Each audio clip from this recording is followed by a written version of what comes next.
Example number 2 radian मापने संगत अंश मापમાં ફેરવો રેડિયન માપ આપેલું છે એમાં અંશ માપમાં ફેરવવાનું તો અંશ માપ બરાબર 180 upon pi into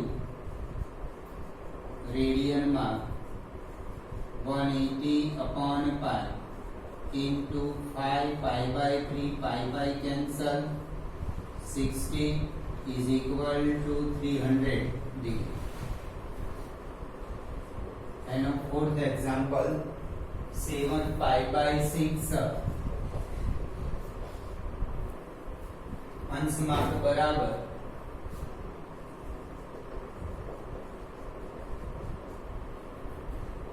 180 upon pi गुणिया radian माप बराबर 180 upon pi into 7 pi by 6 pi cancel 30 210. Third example एक चक्र 1 मिनिट में 360 अंश परिभ्रमण करे छे तो ते 1 सेकंड में કેટલા રેડિયન માપ જેટલું ફરશે 1 મિનિટ માં 360 1 મિનિટ માં 360 अंश परिभ्रमण करे छे હવે આપણને 1 સેકન્ડ માં કીધું જો મિનિટ ને સેકન્ડ માં પહેલા ફેરી દઉં પછી 1 સેકન્ડ સુધી કરો 60 સેકન્ડ માં 360 अंश નું પરિભ્રમણ કરે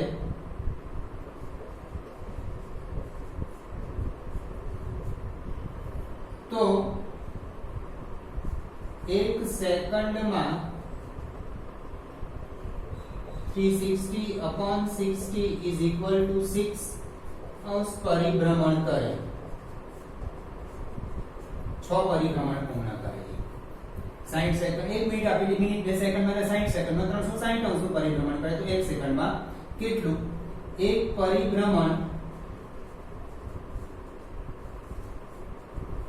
पूर्ण करे तो 2 पाई रेडियन नो खूणो बने एक परिभ्रमण पूर्ण થાય કાલે મેં આકૃતિ સાથે સમજાવ્યું કે એક પરિભ્રમણ પૂર્ણ કરે તો 360 અંશ નો ખૂણો બને 360 ને રેડિયન માં 2 પાઈ કહેવાય ધેરફોર 6 પરિભ્રમણ પૂર્ણ કરે તો 6 into 2 pi is equal to 12 pi radian જેટલું ફરે 12 pi radian જેટલું માપનો બનાવે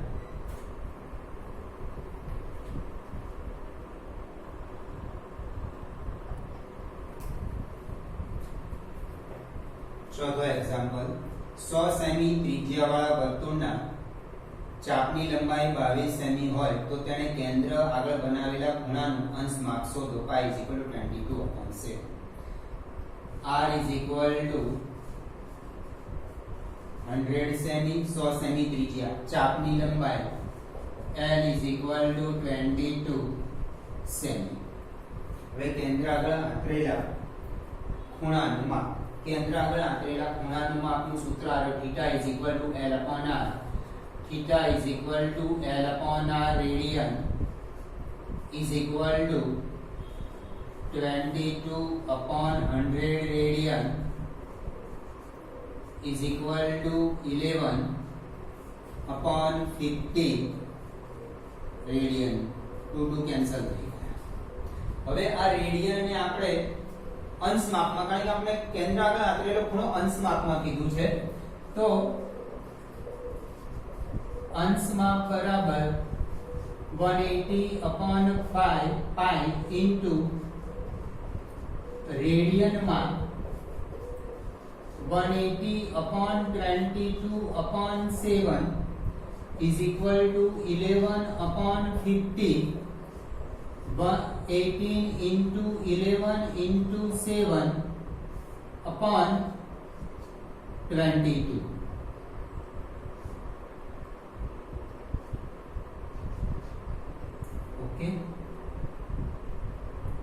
into 5 રહ્યા છે.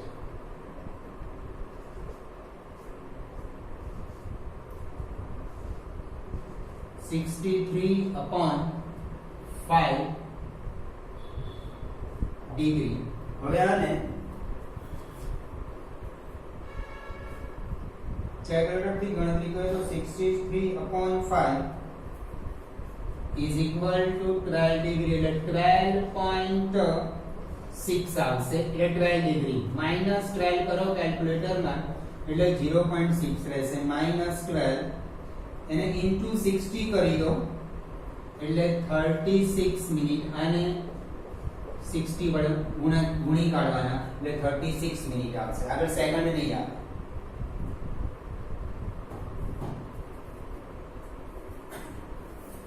પાંચમો એક્ઝામ્પલ 40 સેમી વ્યાસવાળા વર્તુળમાં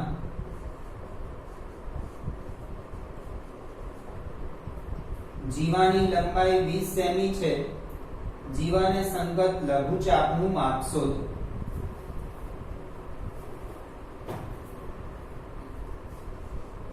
R is equal to 20 semi.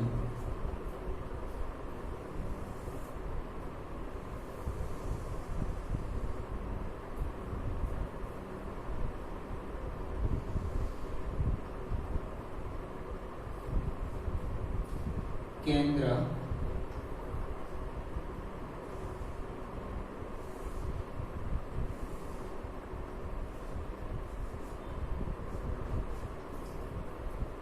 આ બે ત્રિજ્યા થશે જે 20 સેમી છે અને જીવાની લંબાઈ પણ તમને 20 સેમી આપી દીધી છે. ત્રિજ્યા વ્યાસના અડધા એટલે ત્રિજ્યા મળી ગઈ. આ ત્રિજ્યા કેન્દ્ર અને આ વર્તુળ પરનું બિંદુ એટલે આપણી ત્રિજ્યા થશે 20 સેમી છે. તો ત્રિકોણ OAB સમબાજુ ત્રિકોણ છે. therefore કેન્દ્ર આગળ આંતરેલો ખૂણો therefore theta is equal to 60 degree is equal to pi/3 radian. આપણે આ સૂત્રનો ઉપયોગ કરવાનો. આ સૂત્રનો ઉપયોગ કરવામાં થીટા રેડિયનના માપમાં હોવો જોઈએ. બરાબર. તો theta is equal to L upon R. L is equal to theta into R. ચાપની લંબાઈ કીધી છે. થીટા ખૂણો કેન્દ્ર આગળ આંતરેલો ખૂણો, L ચાપની લંબાઈ, R ત્રિજ્યા. તો L is equal to theta into R. theta pi/3 ત્રિજ્યા 20 is equal to 20 pi/3 semi. અહીંયા પાઈ ની કિંમત મૂકવાની, R આન્સર રાખવાનો.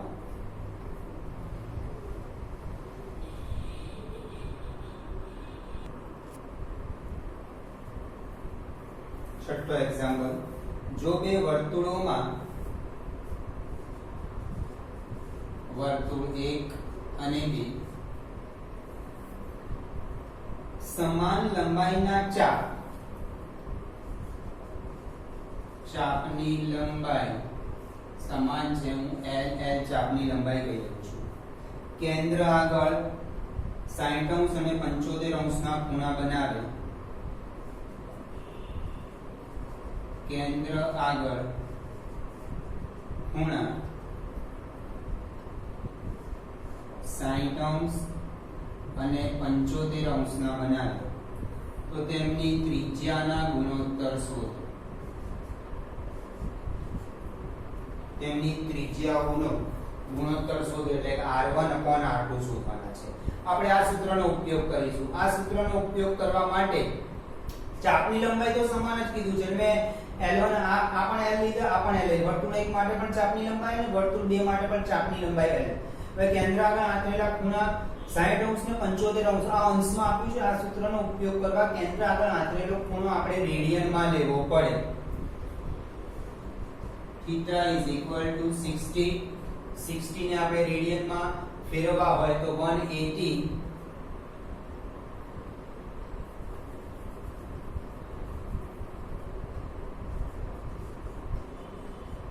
રેડિયન માપ બરાબર 180 pi upon 180 into 60 is equal to pi by 3 આનો ફેરવી ગયું. હવે બીજા માટે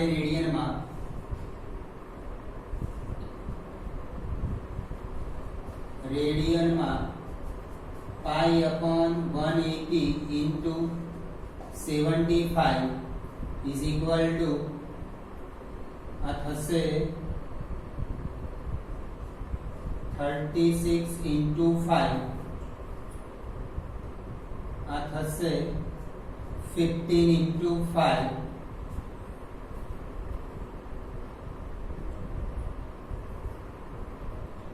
એટલે 15 પાઈ હજુ કેન્સલ થશે 5 ઇન્ટુ 3 12 ઇન્ટુ 3 એટલે 5 પાઈ બાય 12 75 અંશને 75 અંશને રેડિયનમાં 5 પાઈ બાય 12 લખાય. ઓકે, ત્રિજ્યાનો ગુણોત્તર r1 અને r2. theta 1 is equal to L upon r1, theta 2 is equal to L upon r2, r1 is equal to L upon theta 1, r2 is equal to L upon theta 2 અને આમ લઈ લો અને આમ, કારણ કે ત્રિજ્યાનો ગુણોત્તર કીધો છે એટલે ત્રિજ્યાના સ્વરૂપમાં ફેરવી દીધા એટલે ત્રિજ્યા શોધી કાઢી. r1 upon r2 એટલે L upon theta 1 upon L upon theta 2 આ બે કેન્સલ થઈ જશે. આનો અંશ L છે, આનો પણ છેદમાં અંશ તો L જ છે, બરાબર. આ theta 2 છેદના છેદમાં છે એટલે અંશમાં જતો રહેશે એટલે theta 2 upon theta 1 theta 2 આ theta 2 pi by 12 upon pi by 3 pi cancel થઈ જશે. આ 3 પર જતા રહેશે 5 into 3 upon 12 4 5 by 4 એટલે r1 જેમ r2 બરાબર 5 જેમ 4.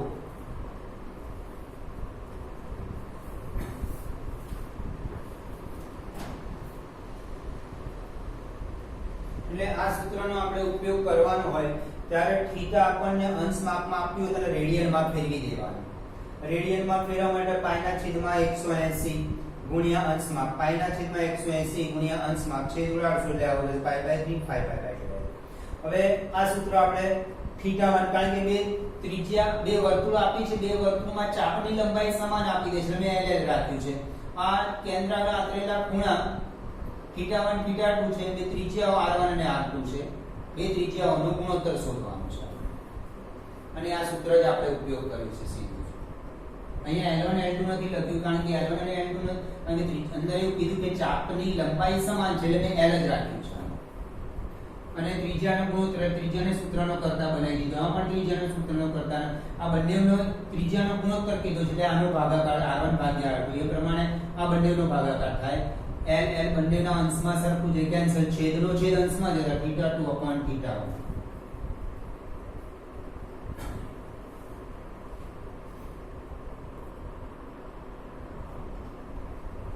સાતમો એક્ઝામ્પલ 75 સેમી લંબાઈવાળા લોલકનું અંત્ય બિંદુ 10 સેમી 15 સેમી 21 સેમી ચાપ બનાવે તો તેણે કેન્દ્ર આગળ બનાવેલા ખૂણાના રેડિયન માપશો. હવે અહીંયા આપણે એવું કીધું 75 સેમી લંબાઈવાળા લોલક. હવે જો તમે લોલકવાળી ઘડિયાળ જોઈ હોય તો લોલકનું કેન્દ્ર અહીં આગળ અને લોલક આ રીતે આમ ફરતું હોય છે, આમ લોલક. તો આ જે લોલક છે એ તમારી ત્રિજ્યા, લોલકની લંબાઈ છે શું થશે? ત્રિજ્યા બની જશે. તો r is equal to 75 semi. પહેલો ક્વેશ્ચન છે 10 સેમી ચાપ બનાવે એટલે ચાપની લંબાઈ L is equal to 10 semi. તો કેન્દ્ર આગળ બનાવેલા ખૂણાના રેડિયન માપશો. આ સૂત્ર theta is equal to L upon r, radian L 10 upon 75 radian 2 into 5 15 into 5 2/15 radian. એમાં બીજો ક્વેશ્ચન છે 15 સેમી ચાપ બનાવે. ત્રિજ્યા તો આપણે એઝ ઇટ ઇઝ 75 લેવાની છે અને ચાપની લંબાઈ 15 સેમી. તો theta is equal to L upon R radian. L 15 upon 75 radian is equal to 1 upon 5 radian. આગળ 21 સેમી ચાપ. L is equal to 21 semi. Theta is equal to L upon R radian. L 21 upon 75 radian. 7 into 3 25 into 3 plus 7 upon 25 radian. પણ આ equation ને આગળ એ રીતના લઈ જવો હોય તો તેણે કેન્દ્ર આગળ બનાવેલા ખૂણાનું અંશ માપ શોધો. તો આ રેડિયન માપ મળી ગયું. રેડિયન માપને આપણે અંશ માપમાં ફેરવી દેવાનું. એટલે આગળ એક્ઝામ્પલ અંશ માપમાં થઈ જાય.